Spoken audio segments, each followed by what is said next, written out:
So basically, I'm refuting the claim that California is far below average society. Now, my advocate actually used 3 secondary claims to support this. He said that California has neglected the need for education, that California is diminishing financially, and that California is failing in personal aspects. And then he goes into further substrata among those. Now, let's go ahead and talk about the main claim. It's hard to say what average society is, and we don't ever actually get a definition of what is society. How are we going to define it? That's never been given, and you'll find that that's actually a problem further along in the speech. Because when we get into California has neglected the need for education, his first secondary claim, we see that he says that SAT scores are far below average. Well, sure, but what does that have to do with society?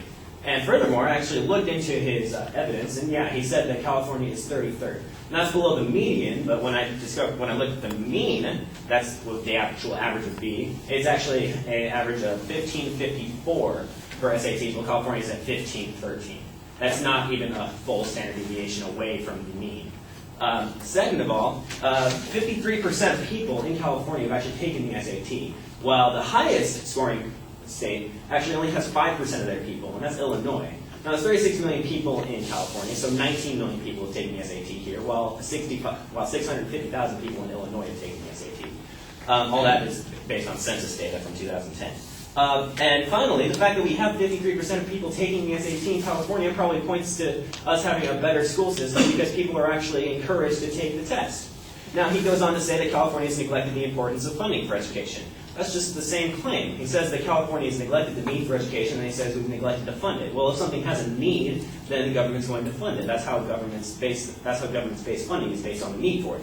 And then he goes on to say that California is diminishing financially as a secondary claim. And he uses the unemployment rate in California because it's the second highest in the U.S., second to Puerto Rico, and it's at 11.1%. There's 36 million people in California. Now, to put that in perspective, Texas has 24 million people.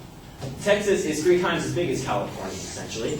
And what that seems like to me is that a lot of people want to come to California. And I've actually noticed that because I don't think I've ever heard a single person in my life say, I want to move to Iowa for greater opportunity, unless they want to farm or something along those lines. California has huge metropolitan areas, and they're extremely saturated. Thus, our job market is saturated. Thus, unemployment rate rises.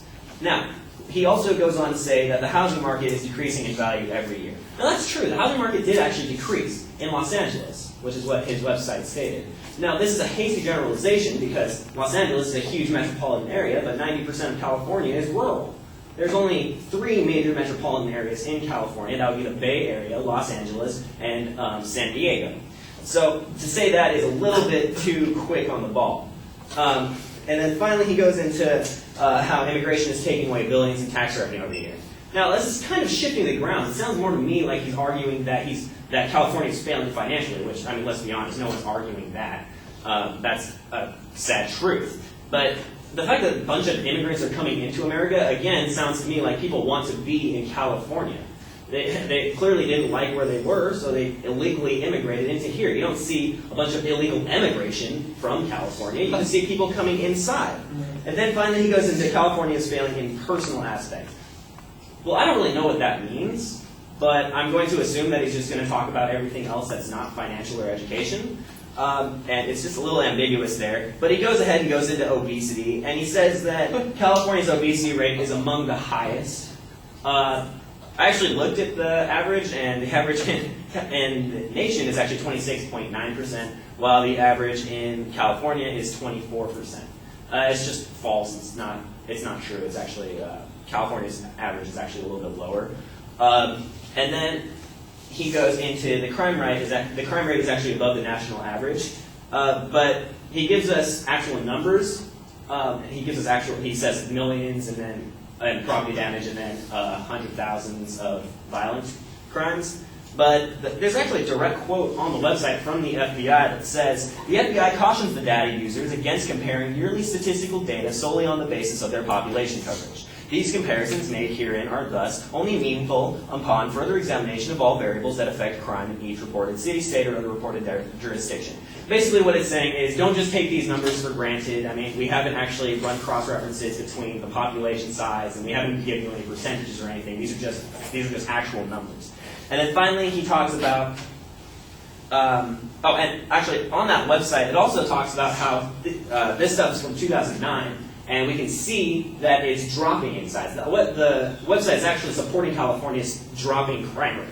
And then finally he says that California has the 16th highest poverty rate in the United States. Well, poverty is actually directly related to unemployment. Maybe not in so many words, but again, it goes back to the job market being saturated. People aren't getting the careers that they were coming to California to find. And also, California is actually an extremely expensive place to live if you want to live in one of those metropolitan areas. So, of course, poverty is going to be high because people can't afford the price of living index out here. And the price of living index being high seems to seem that society is actually a little bit higher standards than the rest of the nation.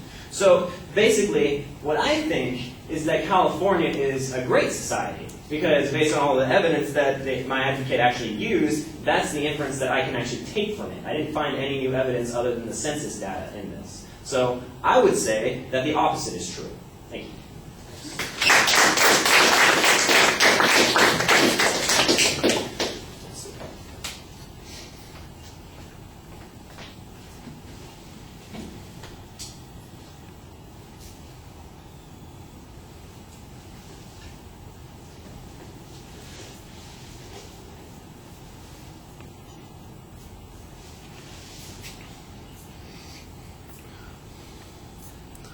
Well, the strength of your argument is in the presentation. You're always talking to us, and you have an interesting way of explaining a concept.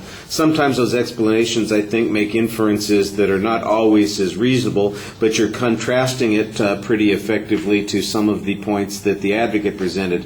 For example, I did like the information where you're talking about the SAT, and there's an argument about how we use that to measure society, and I think that's a pretty legitimate challenge. And then you have an argument about the number of people who are taking the SAT in California versus Illinois, and I thought that was an interesting analysis, and I can see the inference that you're making here about the schools. That seems to be a little presumptuous, but it's a reasonable press on that point.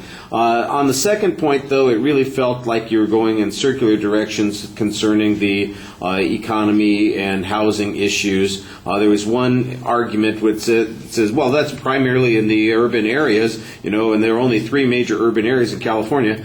Yeah, that's probably true. And where do most of the people in California live? I'm going to give you a wild guess, and it isn't in those non-urban areas. So, it seems like that's kind of a shifty way of making the argument. And there are a couple of other places like that where I think we're getting a little buffaloed by some of the inferences that you're making.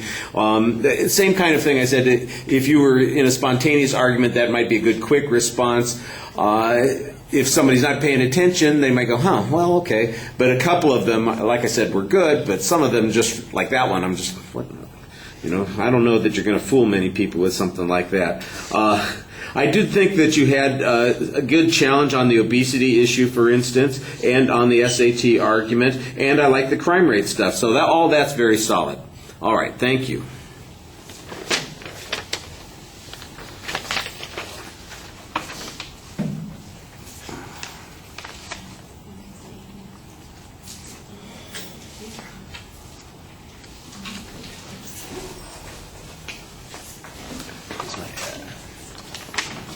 Outline? Yes.